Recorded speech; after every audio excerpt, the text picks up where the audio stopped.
Muli, isang pinagpalang umaga po sa ating lahat. So, pwede bang batiin mo yung katabing mapalad ka dahil narito ka? Bago po tayo magsimula, let's declare Luke 4:18-19. The Spirit of the Lord is upon me, because He has anointed me to preach the gospel to the poor. He has sent me to heal the brokenhearted, to preach deliverance to the captives, and recovering of sight to the blind, to set at liberty them that are bruised, and to proclaim the acceptable year of the Lord. Our God is Jesus, the Anointed One.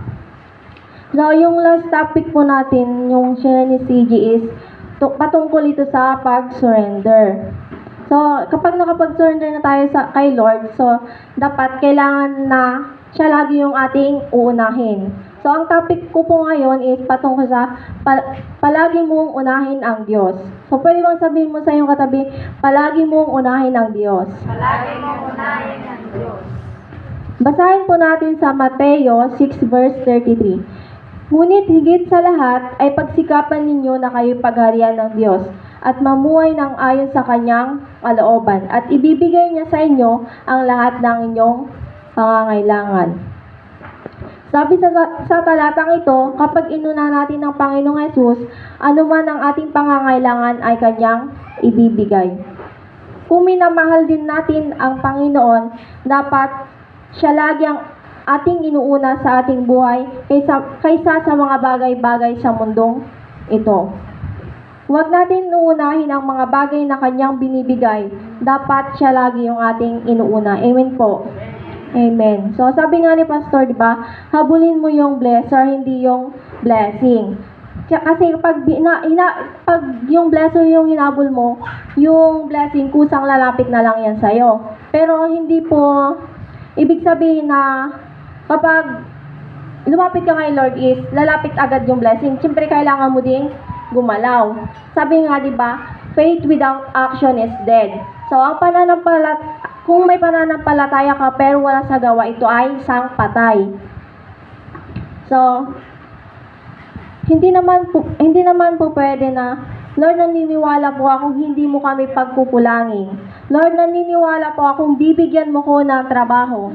Maaring may faith ka pero hindi ka naman gumagala or naghahanap ng trabaho, hindi ka magkakaroon. Hindi po ba? So, tao po tayo. Kaya kailangan natin gumalaw or magtrabaho para yung mga ninanais natin ay ating makuha sa tulong ng ating Panginoon. Amen po. Amen. So, si Lord ang magbibigay sa atin ng karunungan para makuha natin yung mga bagay na kailangan natin. Lagi po nating unahin ng Panginoon kung may problema tayo. Gipit man tayo, nanghihina tayo. Ang palagi po nating unahin ay si Lord. Siya lang ang una nating lalapitan, hindi yung mga tao na nasa paligid natin. Amen po. Put God first in your life. Ito po ay isang katotohanan na ugali ng mga tao pagdating sa Diyos. Pag inayaw mong magsimba o sa anumang gawain sa church, laging sinasabi ang salitang busy. Busy ako, may pupuntahan ako, ganon. Kapag inaya kang mag-church, sasabihin busy. Madami pa akong gagawin, tsaka na lang. May pupuntahan pa kasi ako, ganito, ganyan. So, madaming dahilan pagdating kay Lord. Kaya nakakalungkot isipin na pagdating kay Lord, ikaw ay busy. Di mo man lang maibigay yung 1 oras, 2 oras para mag-worship sa Kanya. Sabi nga ni Pastor, last Sunday, sabi niya, never ka maunawaan ni Lord kung ang mabagay na inuuna mo ay nagpapasaya sa'yo. As a Christian, lagi nating ilagay sa ating mga puso't isipan na ang Diyos ang dapat lagi nating inuuna sa ating buhay. Dahil isa din ito sa mga utos ng Diyos sa atin na unahin at sumunod tayo sa Kanya. Amen po. Unahin natin lagi yung lumikha kaysa sa mga bagay na nilikha niya na sa tingin mo ay nagbibigay kasiyahan sa iyo. Everyone has priorities. Putting God first means we give him top priority over everything else. He is the principal figure in our lives and central to all we do and think. When we choose to put God first, we determine that He is more important than any other person. His word is more valuable than any other message, and His will is weightier than any other imperative. Lahat ng tao ay may priorities. Amen. So, lahat po tayo may priorities sa ating buhay. Ang pag-una sa Diyos ay nangangahulugan na binibigyan natin siya ng pangunahing prioridad kaysa sa lahat ng iba pa. Siya ang pangunahing tauhan sa ating buhay at sentro sa lahat ng ating ginagawa at iniisip. Kapag pinili nating unahin ang Diyos, natutukoy natin siya na ay mas mahalaga kaysa sa sinumang tao. Ang kanyang salita ay mas mahalaga kaysa sa anumang iba pang mensahe. At ang kanyang kalooban ay mas matimbang kaysa sa anumang iba pang kinakailangan. So bakit nga ba importante na unahin natin ang Diyos? Number 1, kapag hindi mo inuuna ang Diyos, palaging may kulang sa buhay mo na kailanman ay hindi mo ito maiintindihan. Kumbaga, nasasayang lang yung buhay mo. So number 2 is, ang pag-una mo sa Diyos ay isang utos niya. Paano nga ba natin uunahin ng Panginoon? Number 1 is, you're seeking Him as your great pleasure in everything that you are doing. Hinahanap mo siya bilang iyong malaking kasiyahan sa lahat ng inyong ginagawa. Basahin po natin sa Mateo 6 verse 21 to 21. Verse 21. Sapagkat kung nasaan naroroon ang iyong kayamanan, naroroon din ang iyong puso. Kung ano man ang bagay na binibigyan mo ng halaga, dapat naroon din ang iyong puso. Maaaring ang iyong karir, bahay, sasakyan, or mga ari-arian ang nagbibigay kaligayahan sa iyo, kaya dapat kailangang maingat nating sinusuri ang ating mga puso. Dahil maaaring sinasabi natin na inuuna natin ang Diyos, ay baka hindi naman talaga natin siya inuuna. Ang Diyos, hindi naman natin siya inuuna. Dahil ang totoong kaligayahan natin ay wala sa Diyos, kundi naruroon sa bagay na hinihingi natin sa Kanya. Minsan, naririnig natin ang mga ganitong salita. Unahin mo si Lord para magkaroon ka ng kagalingan. Unahin mo si Lord para pagpalain ka niya. Unahin mo si Lord para magkaroon ng magandang trabaho. Unahin mo si Lord para gumana ang buhay mo. Ang mga salitang ito ay merong namang katotohanan. Dahil ito ang pangako ng Diyos sa atin, once na inuna natin siya, ay pagkakalob niya ang lahat ng ating pangangailangan. Tama po ba? Kung unahin mo si Lord, dapat hindi nakaset ang puso mo sa kailangan mo. Na parang gagawin mo lang kasangkapan si Lord para makuha mo ang bagay na gusto mo. Parang lalapitan mo lang si Lord pag may kailangan ka. Tapos, pag wala na, aalis ka na. Kumbaga, pag sa kaibigan mo, di ba, lalapit lang sa'yo yan pag may kailangan. Pero pag wala nang kailangan, iiwan ka na. Di ba? Di po ba? So, kung gusto natin unahin si Lord, dapat siya mismo ang kasiyahan ng puso natin. Hindi dapat sa mga bagay na hinihingi natin, kagaya na lang ng trabaho, negosyo, bahay o anumang material na bagay.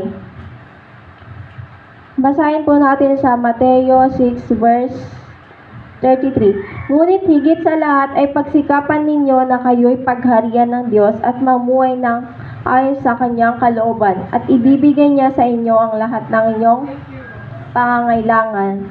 So, yung halimbawa po dito, kung natatandaan nyo yung patotoo ni Tita Welma, di po ba? Yung tungkol sa trabaho. Di ba, sabi yung patuto niya is inaalok siya ng trabaho. Mataas daw yung sweldo doon. So, nagdadalawang isip siya noon na sayang naman kasi siyempre mataas yung sweldo. Pero si Lord gumawa agad ng paraan. Kumbaga hindi niya tinugunan agad yung trabaho na in-offer sa kanya. Kumbaga, nanahan pa rin yung kalooban ng Diyos sa buhay niya. So, isa lang ang ibig sabihin nun, na ang tunay na kaligayahan ni Tita Wilma is yung patuloy na maglingkod sa Panginoon.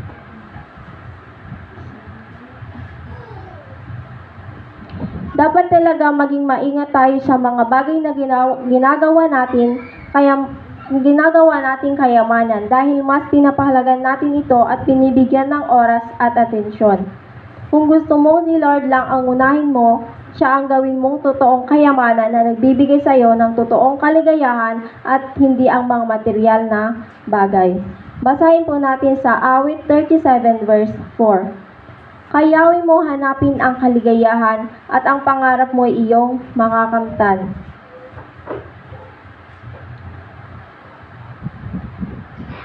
Sabihin mo sa iyong katabi na hanapin mo kay Lord ang iyong kaligayahan.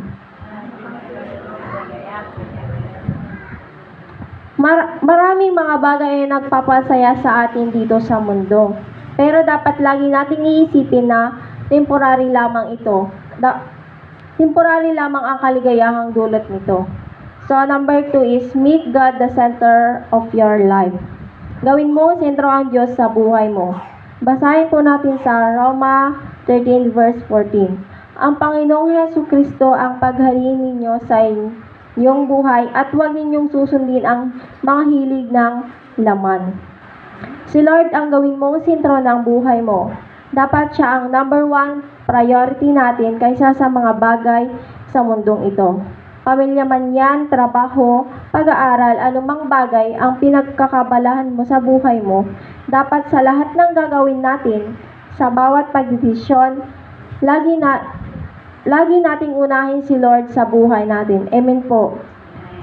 Kung si Lord ang ginagawa mong sentro ng buhay mo, dapat tanungin mo muna siya sa bawat pagdedesisyon kung ito ba ay lain sa kanyang kalooban. Kapag si Lord ang ginagawa mong sentro ng buhay mo, anuman ang bagay na ginagawa mo, ito ay mapagtagumpay mo dahil sa kanya ka lang nakadepende. Kung ikaw man ay nahihirapan sa iyong trabaho, sa pag-aaral, humingi ka ng karunungan at guidance ni Lord. Dahil sure na sure, tutulungan ka niya. Dahil alam naman niya ang laman ng puso mo. Dahil alam na Diyos kung ano ang pinagkakalob niya sa iyo. Alam na Diyos ang ikakabuti ng buhay mo, kaya dapat sa Kanya mo lang maisentro ang buhay mo. Amen po. Number 3 is, don't seek to glorify God to get things from God, but do things for the glory of God. Huwag maghangad na lolhatiin ang Diyos upang makakuha ng mga bagay mula sa Diyos, ngunit gawin ang mga bagay para sa kaluwalhatian ng Diyos. Ang paghahanap natin sa Diyos, dapat ito ang pinakamataas na nagbibigay kaligayahan sa atin, at hindi dapat ang mga bagay na hinihingi natin sa Kanya. Kay Lord tayo lumigaya, hindi sa mga bagay na binibigay niya sa atin. Hindi naman po masamang humingi ng bagay at pagsikapan ang mga pangarap natin. Kaya lang dapat unahin natin ang Diyos at gusto mong mapapurihan siya sa mga bagay na napagtagumpayan mo. Hindi mo lamang siya pinupuri para ibigay niya yung gusto mo. Dapat simula pa lang bago ka humingi kay Lord, pinapupurihan mo na siya. Amen po. Para mauna natin lagi ang ating Panginoon, dapat kailangan nating fully surrender yung buhay natin. Dahil once na hindi mo sinurrender or inoffer yung buhay mo kay Lord, hindi mo siya kayang uunahin. Hindi mo siya kayang paglingkuran, hindi mo kayang sumunod sa kanyang kalooban. Para mauna mo si Lord, kailangan mong ipagkatiwala at isurrender ang buhay mo at hahayaan mo na siya ang kumontrol nito. So, conclusion po, ito po yung iiwan kong verse sa inyo. Kawikaan 3 verse 6. Sa lahat ng iyong gawain, siya nga'y alalahanin upang ikay patnubayan sa inyong mga tatahakin. When you decide to serve God with all your heart and make Him first in your life, your soul will prosper and your joy and peace will increase. Kapag nagpasya kang maglingkod sa Diyos ng buong puso at unahin siya sa iyong buhay, uunlad ang iyong kaluluwa at lalago ang iyong kagalakan at kapayapaan. Amen po. So sa oras po na ito, pwede po ba tayong tumayo at manalangin? Tayo po ay yumuko at pumikit. Yes, Lord, salamat Panginoon sa mensahe mo, Panginoon, na na-remind mo po kami, Panginoon, na lagi ka naming unahin sa aming mga buhay. Ano man, Panginoon, yung sitwasyon namin, Lord, mabigat man to, Lord, o maganda, Lord. Ikaw lagi ang aming uunahin, Panginoon, Lord God. Lord, tulungan mo po kami, Panginoon, na may fully surrender namin yung buhay namin sa iyo, Lord God, upang ang pag-una namin, lagi ka naming mauna sa aming mga buhay, Panginoon, Lord God.